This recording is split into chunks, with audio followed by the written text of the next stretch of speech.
semuanya, perkenalkan aku Yosi Rizka Amalia, mahasiswa UPN Veteran Jawa Timur dengan NPM 24041010173 dari mata kuliah Bahasa Indonesia kelas G535. Nah, pada kesempatan kali ini saya akan membahas dan memberikan sedikit tutorial cara pembuatan penomoran dan daftar pustaka pada sebuah karya tulis ilmiah. Nah, untuk penjelasan lebih lengkapnya simak video saya berikut ini.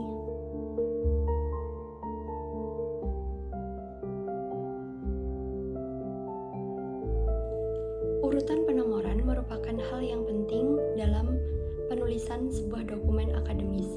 Penomoran ini memudahkan pembaca untuk memahami isi dokumen serta memberikan struktur yang jelas dan sistematis. Dengan mengikuti urutan penomoran yang benar, dokumen akan menjadi lebih mudah dipahami sekaligus memberikan kesan yang lebih profesional terhadap seorang penulis. Ragam penomoran. Dalam penulisan karya tulis ada beberapa jenis penomoran yang umum digunakan, antara lain nomor untuk bab, subbab, dan anak subbab, dan seterusnya. Beberapa penomoran yang umum dipakai untuk masing-masing karya tulis ialah: yang pertama adalah angka Romawi untuk penomoran bab, lalu huruf A, B, C, dan seterusnya untuk nomor subbab, lalu 1, 2, 3 untuk anak subbab, dan lainnya.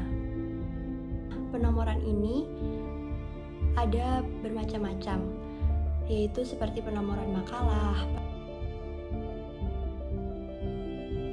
penomoran karya tulis ilmiah, penomoran skripsi. Pada tutorial kali ini saya memberikan contoh penomoran pada karya tulis ilmiah. Setelah kita menempel format penomoran pada karya tulis ilmiah, kita bisa memberikan heading pada bab ataupun subbab. Seperti yang pertama, bab 1 ataupun pendahuluan, kita bisa menggantinya dengan heading 1 atau judul 1. Lalu untuk subbab seperti 1.1 di latar belakang, kita bisa menjadikannya heading 2, begitupun seterusnya sampai pada daftar pustaka. Perlu diingat bahwa setiap bab akan di heading 1 dan untuk subbabnya kita berikan heading 2.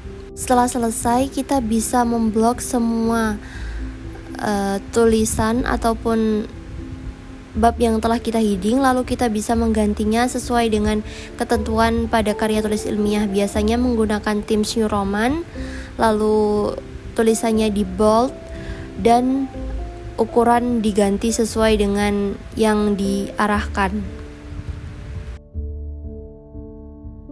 Setelah itu kita bisa mengganti pemformatan seperti pemformatan pada sebuah karya tulis biasanya, yaitu setiap bab ditaruh di tengah ataupun rata tengah dengan tulisan diberi bab 1 dan pendahuluannya di bawah. Agar heading tetap terkoneksi antara tulisan bab 1 dan penjelasannya, kita bisa mengeklik shift lalu enter agar tetap terhubung antara heading. Nah, kita lakukan hal yang sama kepada seluruh bab pada penomoran ini.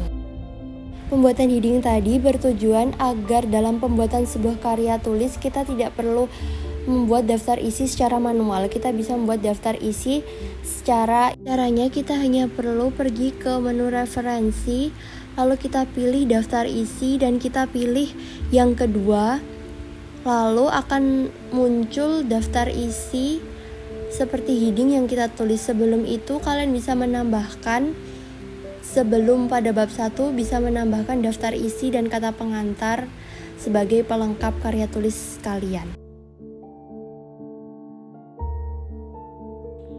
Daftar pustaka. Daftar pustaka adalah susunan tulisan di akhir sebuah karya ilmiah yang isinya berupa nama penulis, judul tulisan, penerbit, identitas penerbit, dan tahun terbitnya sebuah karya. Daftar pustaka ini digunakan sebagai sumber atau rujukan seorang penulis dalam berkarya.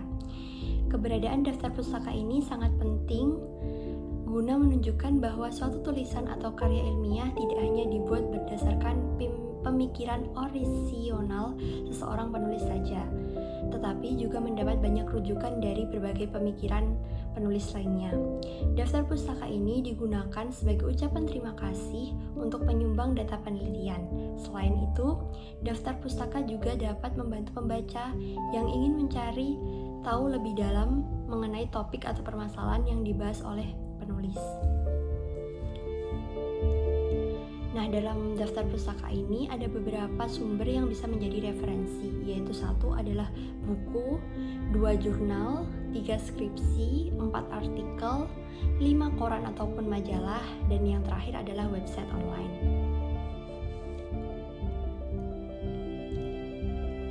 Ada beberapa gaya penulisan daftar pustaka. Kali ini saya akan membahas 3 gaya yang sering digunakan dalam penulisan daftar pustaka di Indonesia. Yang pertama, APA atau American Psychological Association hanya digunakan untuk penulisan daftar pustaka karya ilmiah, ilmu-ilmu sosial psikologi, antropologi, sosiologi, serta pendidikan dan bidang-bidang lainnya. Penulisan APA style ini pada daftar pustaka dengan referensi buku adalah menggunakan nama belakang pengarang, dipisahkan dengan koma, baru ditulis nama depan pengarang, lalu jika ada ditambah nama tengah, kemudian tahun penerbit dalam tanda kurung, lalu dipisahkan dengan titik, judul buku dicetak miring, judul buku ditulis miring, lalu kota penerbit, dan yang terakhir adalah nama penerbit. Nah, pada penulisan jurnal menggunakan APA style ini menggunakan nama akhir pengarang, koma, nama awal, titik, tahun terbit, lalu judul artikel, lalu nama jurnal ditulis miring, volume, dan yang terakhir adalah halaman. Selanjutnya adalah Modern Language Association atau MLA style. Biasanya digunakan dalam bidang ilmu bahasa, humaniora, filosofi, seni, linguistik, dan sejenisnya. Yang terakhir adalah Chicago Style. Chicago Style ini biasanya digunakan mengutip sumber-sumber ilmu dalam bidang sejarah, humaniora, ilmu sosial, dan ilmu pengetahuan. Untuk pembuatan daftar pustaka, di sini saya mencontohkan mengambil 2 buku, yaitu buku pengantar ilmu politik dan hukum administrasi negara kontemporer yang saya punyai. Nah, untuk pembuatan daftar pustaka, kita bisa ke Word dan lalu pilih menu referensi, lalu sisipkan kutipan. Nah, akan muncul menu seperti yang ada di layar, isi sesuai dengan yang diperintahkan melalui sumber buku tersebut. Nah, setelah itu bisa simpan. Lalu untuk menampilkan daftar pustakanya, kita bisa memilih bibliografi di samping sisipkan kutipan. Nah, setelah itu kita bisa mengatur daftar pustaka sesuai yang kita mau, seperti font dan lain-lainnya.